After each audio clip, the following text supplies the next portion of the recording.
예레미야 20장은 전체 예레미야의 편성을 보면은 다음 21장부터는 후기 예레미야의 메시지에 들어가게 되는데요.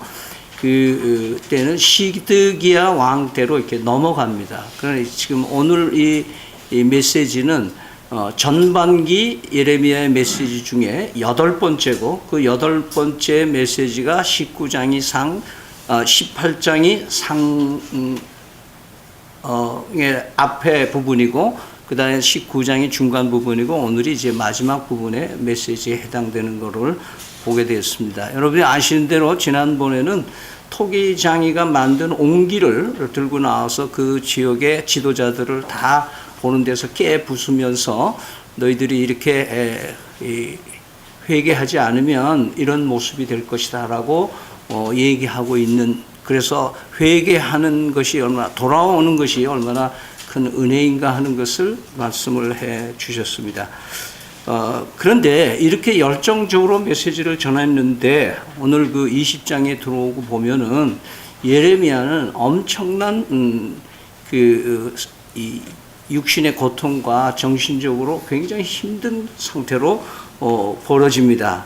그러면서 우리로 하여금 이 예레미야가 왜 이렇게 선한이라고 하나님의 뜻을 순종해 왔는데 오히려 이렇게 힘들게 되는가, 그런 데 대한 생각을 우리가 해볼 수 있고 이것을 어떻게 예레미야는 극복해내는가, 이것을 우리가 봄으로 인해서 우리도 유사한 경험들을 가지고 있는 우리로서 우리는 어떤 이런 위기와 어려움과 참담함을 극복해 나갈 수가 있는가 하는 것들을 오늘 본문에서 교훈으로 얻으려고 하는 것이죠. 그래서 예레미야는 어떤 일을 했는가, 어떤 일들을 당했는가 하는 것은 여러분들 1절에서 6절에 보면은 그 고문을 당하고 얻어맞고 그리고 목에다가 착고를 채고, 우리나라에는 이렇게 널빤지로 구멍을 뚫어서 이게 칼이라고 이렇게 표현을 하는데 여기도 그 목에다가 그 수갑처럼 이렇게 두꺼운 쇠로 목에 착고를 채우는, 그리고는 그 베데스다 연못 옆에 있는 양문이라고 있는데 여기는 그 문 이름을 이 베냐민 문이다 이렇게 내 있는데 양문이 베냐민 문으로 여기 기록이 되어 있습니다. 그 예루살렘의 북동쪽에 있는 이 문 위에는 그 임시로 구치소 비슷하게 아주 열악한 독방이 몇 개가 있는데 거기에 갇혀 있었던 것으로 보게 됩니다. 그러면서 이 바스훌이라고 하는 사람은 어떤 자냐 하면은 제사장의 아들로서 그 성전의 모든 총감독으로 관리를 하는 사람의 입장에 있어서 하나님께 충성하는 사람으로 기록되어 있습니다. 그러나 이 바스훌의 이름이 그 자유 혹은 평화라는 의미를 가지고 있는 이 사람이 하나님의 사자인 예레미야에게 이렇게 고통을 주고 있는 그 이유는 예레미야가 자꾸 나라가 망한다 그러고 너희들 그렇게 하면 안 된다고 자꾸 그러니까 듣기 싫다 이거예요. 온 국민이 싫어하는 거예요. 계속 자기들 사는 방식대로 사는데 좀 놔두지. 왜 뭐가 문제냐? 지금까지 잘 살고 있지 않느냐? 뭐 우상 숭배 그냥 뭐 할 수 없이 먹고 살라고 그냥 타협하면서 우리가 사는 건데, 예? 이러면서 살아가는 거예요. 오늘 이 시대도 마찬가지예요. 우리 많은 사람들, 특히 그리스도인들이 자본주의에 함몰돼 가지고 돈으로 사는 모든 것들이 다 즐거운 거예요. 좋은 거예요. 그러니까 우리 삶에는 이론적으로는 그렇지 않은데 현실에서는 이들의 삶과 예루살렘에 사는 거민이나 유다 백성들과의 삶의 가치는 아직 비슷한 상황이에요. 그래서 이 예레미야가 나중에 착고에 풀려서 나오면서 이 바스훌이라고 하는 이름을 미골미사입이라고 하는 새로운 별명을 지어줘요. 이 별명은 무슨 말이냐면 공포에 둘러싸여 있다라는 말로 그 이름이 있다 그래요. 그러니까 자유했던 사람이 오히려 하나님의 사람을 괴롭힘으로 인해서 하나님의 뜻을 배반함으로써 이 공포의 사람으로 테러리스트 같이 자기가 삶이 변해버린 모습을 보게 되는 것이죠. 따라서 예레미야가 감금되었다고 해서 복음 전하는 일, 또 하나님의 섭리가 진행되는 데에 어떤 지장을 준 적은 없습니다. 오히려 예레미야가 갇혔다가 풀려남으로 인해서 그 메시지가 더 강해지고 더 힘을 갖게 해주시는 하나님의 섭리가 지속적으로 이루어져 가고 있는 것을 보게 되죠. 근데 결국 6절에 보면 같이 읽을까요? 바스후라, 너희 내 집에 사는 모든 사람이 포로되어 옮겨지니 내가 바벨론에 이르러 거기서 죽어 거기 묻힐 것이라. 너와 너의 거짓 예언들은 내 모든 친구로도. 결국은 이 바스훌은 비참하게 유다와 예루살렘 거민들하고 같이 바벨론으로 가서 처참하게 죽는 마지막 모습을 역사 속에서 보여주고 있습니다. 아마 여러분들이 얼핏 생각날 때 바울도 그랬을 거다 그런 생각이 들죠. 로마 감옥에서 빌립보 교회에다 편지를 쓰는 그 빌립보서 1장 12절에 보면은 이렇게 표현을 합니다. 형제들아, 내가 당한 일이 도리어 복음 전파에 진전이 된 줄을 너희가 알기를 원하노라. 로마의 감옥에 갇혀 있으면서 자유하고 있는 빌립보 교인들에게 얘기를 할 때에 내가 이렇게 갇혀 있는 것이 오히려 복음을 증거하는 너희들에게도 그렇고 하나님의 섭리가 진행되는 데에 더 진전이 더 발전적인 것이 된다. 그래서 내가 갇혀 있는 것도 하나님의 은혜다. 이렇게 얘기를 하는 겁니다. 그 예수님의 이 삶도 이렇게 같이 교차되잖아요. 예수님이 십자가를 지신 그 자체가 뭐예요? 고통이고 어려움이지만은 그가 죽음에서 부활하심으로 인해서 오히려 예수님의 십자가가 세계의 역사를 바꿔놓고 인류의 이 소망을 불어넣어 주신 사건이라고 하는 것은 이런 의미를 우리에게 주고 있다. 따라서 우리는 그리스도인들은 고난을 통해서 하나님의 역사가 이루어진다는 사실을 우리에게 암시해 주고 있는 모습인 것입니다. 예수님은 마태복음 24장 9절에 그때 사람들이 너희를 환난에 넘겨주겠으며 너희를 죽이리니 너희가 내 이름 때문에 모든 민족에게 미움을 받으리라. 이것이 지금 마지막 때로 진행되고 있는 겁니다. 여러분 피부에 느끼시는지 모르겠지만요. 2018년도에 중국에는 종교 탄압이 극에 달하고 있다고 보도하고 있습니다. 허난성이라고 한 성, 그러니까 우리나라는 한 도와 같은 곳에 약 4천여 곳에 십자가가 무더기로 떼어지고 특별히 그 최대의 지하교회인 시온교회가 폐쇄되고 그 담임 목사가 투옥되어 있습니다.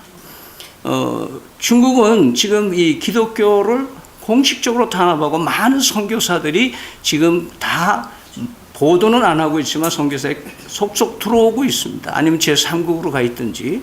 이런 것은 지금 현재 이 탄압이 무슬림, 다시 말해서 이슬람 국가에서만 있는 것이 아니라 이런 중국 땅에도 옆에서도 이런 일이 일어나고 있다. 그럼 국내는 어떠냐? 혹시 여러분이 강제 종교 개정 금지법이라는 얘기를 들어봤는지 모르겠어요. 2013년도에 자꾸 이 신천지로 포섭해 놓은 젊은 사람들을 청년들을 이렇게 부모들이 자꾸 빼내 가지고 개종을 시키는 일이 자꾸 많아지고 그래서 그게 어떤 집단으로 그걸 하고 있으니까 여기에 대항해서 나온 게 뭐냐 하면은 이 강피연 강제 종교 피해 연대라는 거예요. 강제로 종교를 개종시킴으로써 피해를 입은 사람이 중심으로 해서 신천지가 이 사람들을 이용을 해서 반기독교적인 운동을 하는 하나의 단체입니다. 그런데 공교롭게도 그 2018년 1월 21일 광주의 금남로에서 그 한 여성 25살 난 한 여성에 대한 추모식이 열렸습니다. 그것은 뭐냐 하면은 신천지에 있는 있는 딸을 구해내 가지고 아버지가 그 아이를 감금하고, 왜냐면 내놓으면 또 글로 가니까 감금하고 그렇게 어떻게 하다가 이 아이가 그냥 죽은 거예요. 사인은 뭐 폭력인지 뭔지 모르지만 이 사람들이 얘기는 강제로 신천지 잘 종교 생활 하는데 그 집어내 가지고 아이들을 강제적으로 다시 기독교로 개종시키려고 하다가 난 사고였다는 거죠. 근데 이 추모 행사를 통해서 3만 명이 모여가지고 강제 개종 반대 그 청원을 청와대다 하면서 얘기를 하고 있습니다. 이들의 그 기사에 보면은 오마이뉴스 1월 22일자 보면은 대한민국 기독교 안에서 돈벌이를 목적으로 개종 사업을 하는 목사들이 저지른 강제 개종 교육으로 인해 꽃다운 20대의 한 여성이 목숨을 잃은 사건이 발생했다. 이렇게 기록하는 거예요. 자, 이것은 어떤 의미가 있냐면은 이제는 자식에게 예수 믿어라, 교회 나와라, 나 가기 싫은데요. 그리고 억지로 데리고 나왔는데 그냥 다행히 넘어가 주면 되는데 얘가 어디다가 신고를 하면 어떻게 돼요? 부모도 조사를 받으러 경찰에 끌려가야 되는 시대가 이제는 곧 온다는 거예요. 이것이 지금 현재 가고 있는 전체의 이 흐름인 거예요.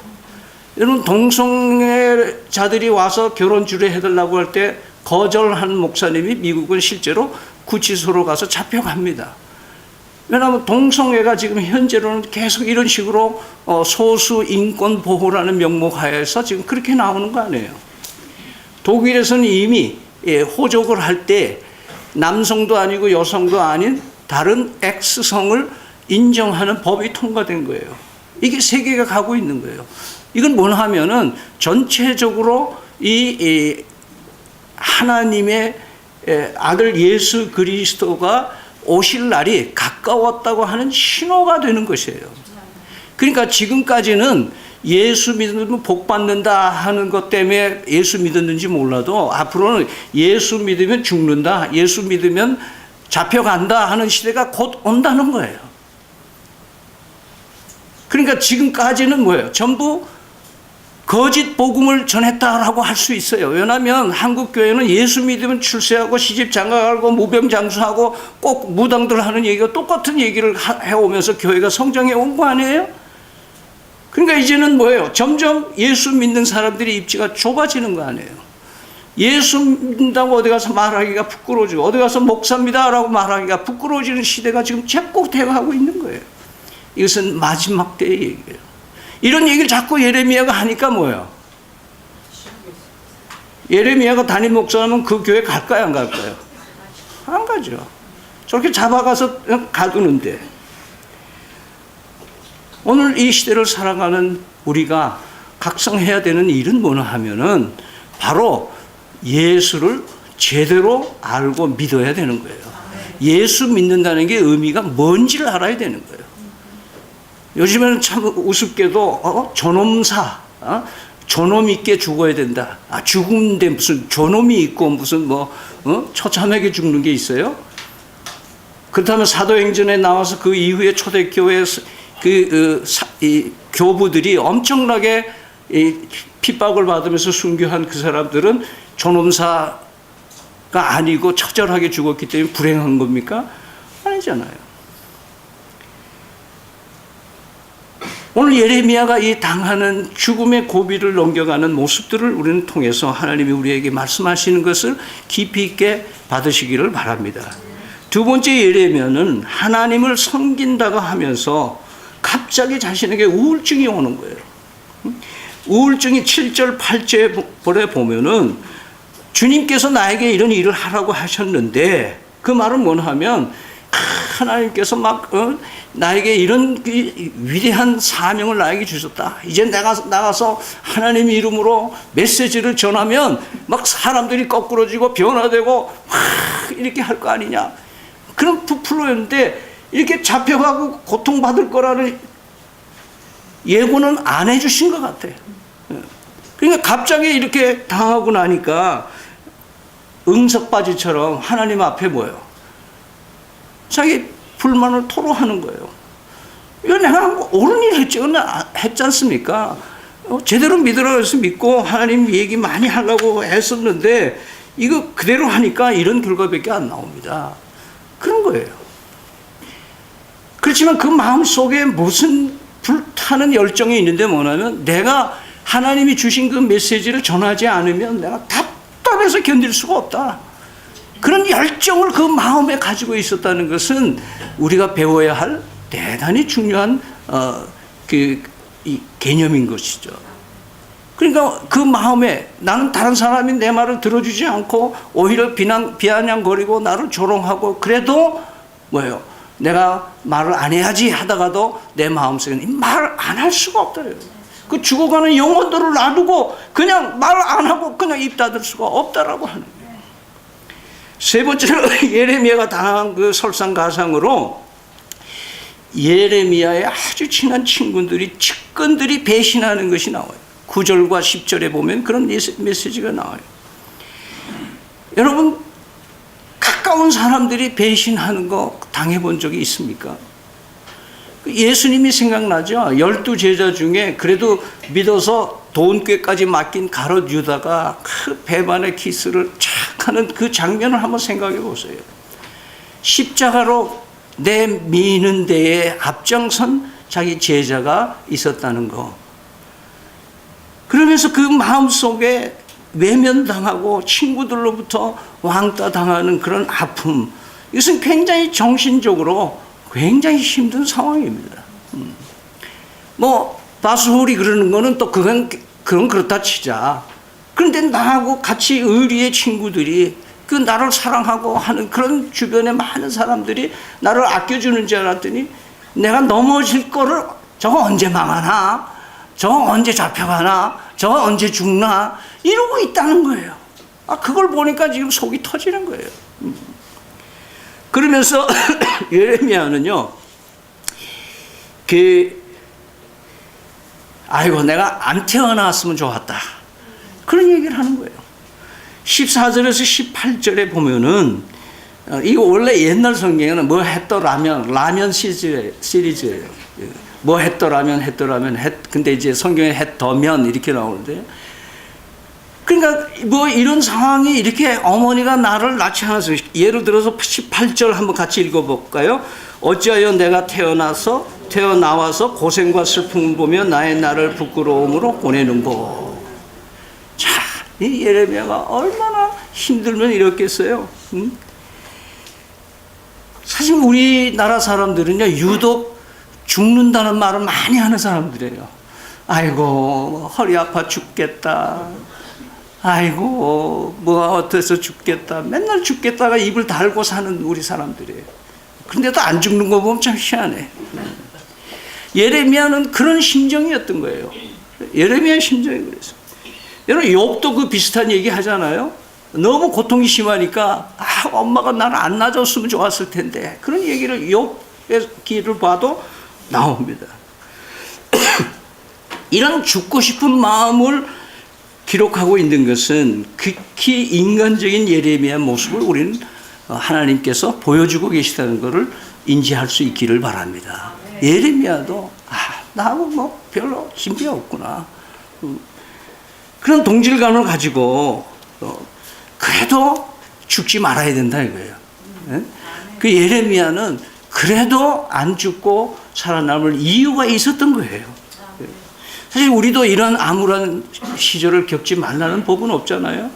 아마 여러분 가운데서도 인생을 돌아보면서 뭐 젊은 사람들은 내가 모르겠지만은 한두 번은 진짜 죽고 싶다, 그런 생각을 해본 적이 있는 경험들이 있을 거예요. 이렇게 어려워도 이렇게 어려울 수 있나.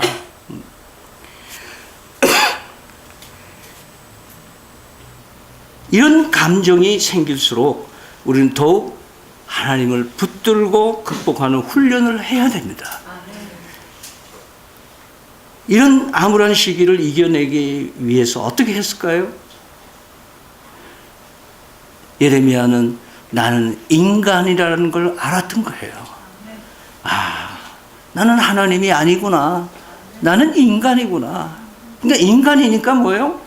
피조물이니까 하나님이 빚으시는 대로 사용하는 철을 위해서 사용되어지는 것 뿐이지 그런 의미잖아요. 그러니까 이 예레미야는 자기가 이 고민되고 참 이런 그 어려운 가운데 있는 이런 상황을 돌아보면서 내가 인간이구나. 내가 할 수 있는 게 아무것도 없구나. 그래서 누구한테로 시선이 돌려지는 거예요? 하나님께로 시선이 돌려지는 거예요. 하나님이 나를 만져주시는 이런 고난과 역경과 아픔과 즐거워해요. 여러분이 형통하고 잘되고 잘되면 하나님을 다 잊어버리게 돼 있어요. 이날 우리 한국 교회가 문제가 뭐예요? 잘 먹고 잘 사는 게 문제잖아요. 하나님을 잊어버리고 사는 거예요. 그러니까 여러분 어쩐 의미에서 보면 우리가 전부를 세상을 다 가져도 하나님을 잃어버리진 말아야 되는 거예요. 우리는 인간입니다. 우리가 할 수 있는 게 없어요. 그렇기 때문에 여러분들 혼자 있으면 뭐예요? 혼자 있으면 요즘엔 나 홀로 혼자 사는 것이 대유행이 되고 있어요. 혼자 살면 어떻게 되는 줄 아세요? 점점 이 고통과 질고와 외로움과 고독에 점점 함몰되어 그 깊이 들어가요. 왜냐하면 그걸 생각하면 자기 처지와 형편을 생각할수록 점점 깊이 내려가는 거예요. 그래서 우리나라가 OECD 국가 중에 자살률이 가장 높다고 하는 이유가 거기에 있고 노인들의 자살률이 더 많은 건 뭐냐면 혼자이기 때문에 그래요. 그렇기 때문에 여러분 가족들을 만나세요. 귀찮아도 가족들과 만나서 대화하고 같이 지내는 시간을 많이 가져야 돼요. 좋은 아빠는 누구냐? 애들하고 놀아주는 아빠가 좋은 아빠예요. 좋은 가정은 가족들이 모일 수 있도록 힘을 써야 돼요. 그리고 여러분들 교회를 하나님의 놀이마당으로 우리를 위해서 준비해 준 놀이마당으로 활용하세요. 여러분 집에만 있다가 보면은 점점 우울해지지만 교회 나와서 이 사람 저 사람 만나고 같이 소그룹도 하고 얘기하다 보면 나도 모르게 이 어렵고 힘든 고독한 길에서 나는 혼자가 아니구나 하는 것이 확인되는 거예요. 오죽하면 하나님께서 약속하신 게 내가 너와 함께 있겠다 그렇게 약속하셨는데 이걸 못 믿으니까 오죽 답답하면 아들 예수 그리스도를 이 땅에 보내셔가지고 임마누엘 아기를 낳을 텐데 이름을 임마누엘이라 너희와 함께 계시러 이 땅에 내가 아들 예수를 보내서 십자가에 못 박혀 죽기까지 너희들과 함께 있도록 약속을 지키겠다고 한 지킴을 우리는 성탄절로 확인하는 겁니다. 그런데도요 놀라운 것은 오늘 본문에서 예레미야는 이 암담한 현실을 극복할 수 있는 길을 우리에게 알려주고 있습니다. 자, 11절에서 13절 우리 같이 한번 읽겠습니다. 시작. 그러하오나 여호와는 두려운 용사 같으시며 나와 함께 하심으로 이기지 못할 것이오며 그들은 지혜롭게 행하지 못함으로 큰 치욕을 당하오리니 그 치욕은 잊지 못할 것이며 의인을 시험하사 그 폐부와 심장을 보시는 만군의 여호와 나의 사정을 주께 아뢰어 싸운즉 주께서 그들에게 보복하심이 나에게 보게 하옵소서. 여호와께 노래하리라. 나는 여호와를 찬양하리라. 가난한 자의 생명을 해양자에서 구원하셨습니다. 예레미야는 극한 상황에 도달했을 때 뭘 했어요? 찬송했어요. 다시 말해서 하나님께 예배했어요. 예배를 생활의 중심에 잡은 거예요. 그 길 밖에는 헤쳐나올 수 있는 길이 없는 거예요. 다른 대안이 없어요. 여러분 인생에 하나님이 답이에요. 오직 예수 그리스도가 나는 길이요 진리요 생명이니 나로 말미암지 않고는 아버지께로 올 자가 없다고 하는 것은 천국 가는 얘기가 아니라 모든 인생의 문제를 극복할 수 있는 길은 그 길밖에 없다고 말씀하시는 거예요. 여러분 힘들 때 찬송할 수 있기를 바랍니다. 골방에 앉아서 내가 잘 못하는 노래지만은 찬송해 보세요. 1장부터 펴놓고 아는 찬송만 돌아가면서 불러보세요. 하나님의 임재로 인하여 여러분의 삶이 태도가 바뀔 것입니다. 다윗은 자기 아들한테 쫓기면서 생명이 위험할 때도 노래를 불렀어요. 다윗의 시는 좋을 때 부른 노래가 아니라 대부분 어렵고 힘들 때 부른 노래집이 시편에 주옥같이 실려 있어요. 하박국은 어떻게 얘기를 해요? 내 소득이 없고 뭐 아무것도 없지만 나는 여호와로 인하여 기뻐 뛰어논다고 얘기를 하고 있지 않습니까? 고통스럽고 어려운 것이 신앙생활의 장애가 아니라 디딤돌이 되는 줄을 믿으시길 바랍니다. 그걸 통해서 내가 하나님 앞에 나아갈 수 있는 거예요. 만사 형통하면 하나님 찾겠어요? 내가 그냥 살죠. 오늘 여기 보면 재미있는 단어가 두 개가 나오는데 폐부라는 단어와 심장이라는 단어가 나와요. 폐부라는 말은 신장을 말해요. 신장. 신장은 콩팥이죠. 영어로 키드니라고 하는데 이 콩팥에 이게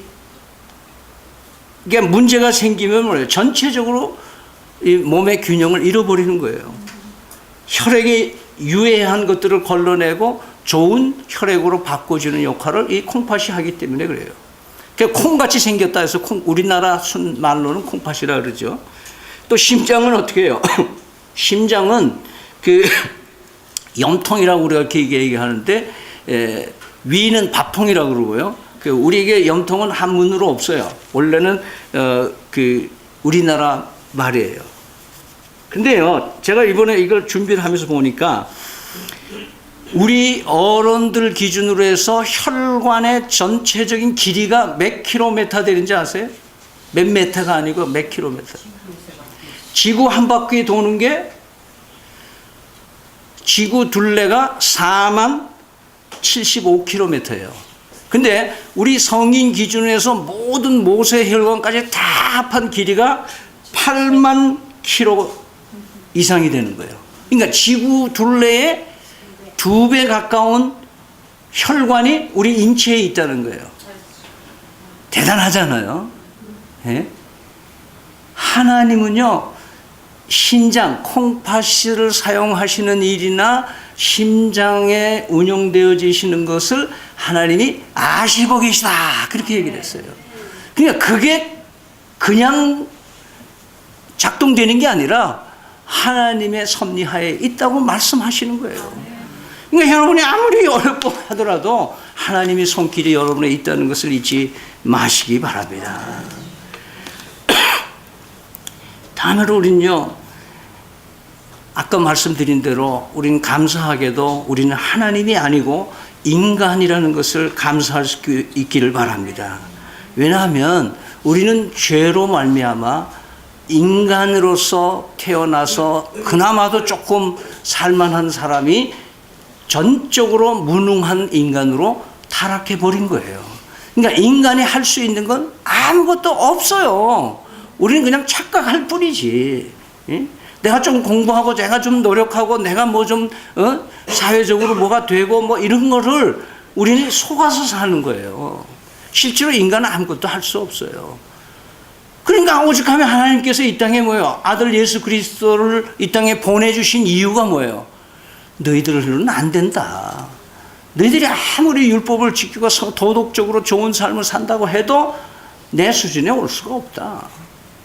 그래서 예수 그리스도의 십자가를 예비하신 하나님의 은총은 모든 것을 그렇게 계획을 하신 거예요. 너는 아무것도 할 수 없다. 한번 따라하세요. 나는 아무것도 할 수 없다. 그렇게 믿고 사세요. 네? 내가 제법 똑똑하고 뭐 좀 안 돼. 내가 왕년에는 잘 나갔는데 이거 좀 요즘엔 잘 안 돼. 그게 아니에요. 왕년에도 안 된 거예요. 그게 내가 모르고 살았지. 갈라디아서 2장 20절 여러분 즐겨 외우는 암송 구절인데 한번 같이 볼까요? 내가 그리스도와 함께 십자가에 못 박혔나니 그런즉 이제는 내가 사는 것이 아니요 오직 내 안에 그리스도께서 사시는 것이라. 이제 내가 육체 가운데 사는 것은 나를 사랑하사 나를 위하여 자기 자신을 버리신 하나님의 아들을 믿는 믿음 안에서 사는 것이다. 경상도 얘기를 좀 하면은 나는 뒤졌다. 그렇게 하고 사는 거예요. 그 이제 내가 사는 거는 나를 위하여 내 죄값을 해결해 주신 예수 그리스도를 믿는 믿음 안에서만 사는 거다. 그게 나를 가능하게 하는 거지 나는 안 된다. 예레미야는 하나님을 향해서 다소 불만족스러운 태도로 말을 걸 수는 있었지만은 거기에 머물러 있지 않았습니다. 하나님께 자신의 분노를 보이는 앙탈은 있을 수 있지만은 그러나 하나님이 시험하여 흔들고 계시다는 것을 인지하고 있었던 거예요. 그래서 더욱 고난스럽고 더욱 아플수록 하나님의 품으로 안으로 그래서 그게 예배 생활이 그건 거예요. 여기 와서 예배 드리는 거 중요하지요.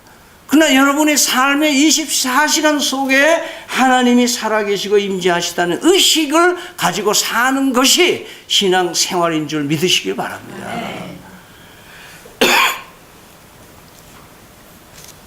인생의 참담한 현실은 우리에게 만감을 교차스럽게 하고 우리를 복잡하게 만듭니다. 그러나 하나님의 말씀은 단순합니다. 마태복음 11장 28절에 무거운 짐을 진 자들아 어떻게 하라? 다 내게로 오라. 로마서 8장 38절에 뭐예요? 모든 것이 합력하여 선을 이룬다. 모든 것이란 말은 마이너스적인 거 플러스적인 거 다 안 되는 거하고 잘 되는 거하고 다 합해서 유익되게 하는 거다. 잘 되면 내 탓이고 못 되면 하나님 탓이 아니라는 거예요. 우리의 감정은 끊임없이 변화무쌍하지만 하나님은 언제나 한결같으신 분임을 믿으시길 바랍니다. 내 생각은 천갈래 만갈래로 갈라지는 복잡한 인생을 살지만 하나님의 말씀은 단순하고 변함이 없으신 줄 믿으시기를 바랍니다. 기도하겠습니다. 이제 우리는 예배 생활로 위기와 어려움을 극복해야 되는데 하나님 쓸데없는 것에 눈 팔리지 말고 주님께 고종할 수 있는 고종 채널을 할 수 있도록 우리를 도와주십시오 하고 다 같이 함께 기도할 수 있기를 바랍니다.